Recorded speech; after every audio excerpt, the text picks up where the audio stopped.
So guys हम लोग आगे पढ़ रहे हैं स्वेलिंग का 9th प्रॉपर्टी जो कि ट्रांसलूसेंसी है। ये होता क्या है, स्वेलिंग है उसके अंदर अगर क्लियर फ्लूइड है तो हम लोग टॉर्च अगर एक तरफ से इल्यूमिनेट करेंगे तो दूसरी तरफ से वो चमकेगा, मतलब लाइट जो है वो ट्रांसमिट होगा।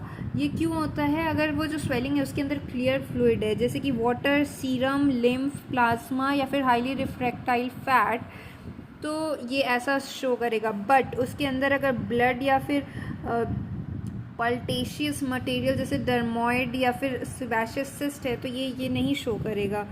ओके, सो टॉर्च जो है should not be kept on the surface of the swelling. ठीक है, थोड़ा सा उसमें डिस्टेंस करके करना है।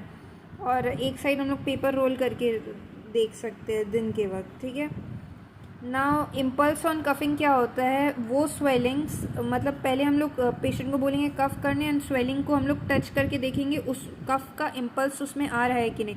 किन में ऐसा देखने को मिलेगा? तो those which are continuity with the abdominal cavity, जैसे कि हर्निया, इलियोसोएस या फिर लंबर एब्सिस है, तब देखने को मिलेगा।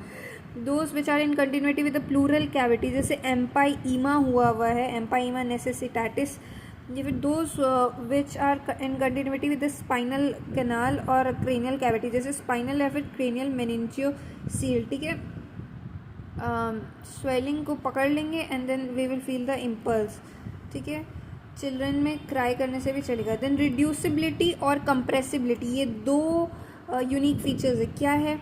जैसे कुछ स्वेलिंग्स होते हैं जो कि निकल के आते हैं देन पूरा रिड्यूस हो जाते हैं, यानी कि स्वेलिंग का जो भी मटेरियल था वो पूरा रिड्यूस हो गया, जैसे कि हर्निया में मोस्ट कॉमनली देखा जाता है, या फिर लिम्फ, वेरिक्स, वेरिकोसील और ये सब में मेनिंजियोसील, इन सब में भी रिड्यूसिबिलिटी देखा जाता है। कंप्रेसिबिलिटी क्या होता है?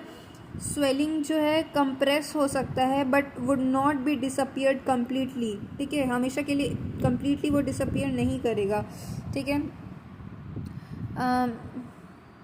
ये वो स्वेलिंग है जिनका एब्डोमिनल, प्लूरल, ये स्पाइनल और क्रेनियल कैविटी से कोई संबंध नहीं है।